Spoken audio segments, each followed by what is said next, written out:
எப்பயாச்சும் ஃபீல் பண்ணியிருக்கீங்களா? உங்களுக்கு முக்கியமான நபர் உங்களுடைய நண்பராக இருக்கலாம், அல்லது உங்களுடைய காதலராக இருக்கலாம், இல்லை உங்களுடைய கணவராக இருக்கலாம், இல்லை உங்கள் மனைவியாக இருக்கலாம். நீங்கள் அனுப்பக்கூடிய ஒரு இம்பார்ட்டன்ட் மெசேஜுக்கு அவங்ககிட்ட இருந்து பதில் வரல. டிவி சரியா தெரியலங்க.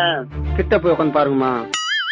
என்னவா இருக்கும் அப்படின்னு உங்க மனசு படபடன்னு அடிச்சுக்கிறதா? நாம நினைப்போம் இது ட்ரூ லவ்னு. ஆக்சுவலா இது ட்ரூ லவ் இல்லைங்க, இது ஒரு இமோஷனல் டிபெண்டன்சி. நம்மளோட ஹாப்பினஸ், நம்மளோட மூடு, நம்மளோட ஃபீல் ஆஃப் மைண்டை இன்னொரு ஆள் கிட்ட கொடுத்துட்டு அவங்க கிட்ட இருந்து அன்பையும் பரஸ்பரத்தையும் நம்ம பல நேரங்கள்ல எதிர்பார்க்கிறோம். சில நேரங்கள்ல நமக்கு கிடைக்கும் போது நம்ம மனசு ரொம்ப சந்தோஷப்படும். பல நேரங்கள்ல அவங்க பிஸியா இருக்கும் பொழுது நம்ம மனம் ஓவர் திங்கிங் உள்ள போகுங்க. ஒரு ரிலேஷன்ஷிப்ல ஹெல்த்தி அட்டாச்மெண்ட் இருக்கலாம், ஆனா டோட்டலா டிபெண்டன்சி ஆகக்கூடாதுங்க. அப்படி இருந்தா அதுதாங்க டாக்ஸிக் ரிலேஷன்ஷிப். ஞாபகம் வச்சுக்கோங்க, உங்களுக்கான சந்தோஷம் உங்ககிட்ட இருந்து தாங்க வரணும். அடுத்தவங்க கிட்ட இருந்து உங்களுக்கு அதீத சந்தோஷம் கிடைக்குது அப்படின்னா நீங்க டோட்டலா இன்கம்ப்ளீட்டா இருக்கீங்கன்னு அர்த்தம். உங்க சந்தோஷத்தை இன்னொருத்தர்கிட்ட நீங்க கொடுத்து கஷ்டப்படுறீங்கன்னு அர்த்தம். இந்த வீடியோ உங்க ஃப்ரெண்டு ஒருத்தருக்கு தேவைப்படும். மறக்காம அவங்களுக்கு ஷேர் பண்ணுங்க. நம்ம பேஜை ஃபாலோ பண்ணுங்க.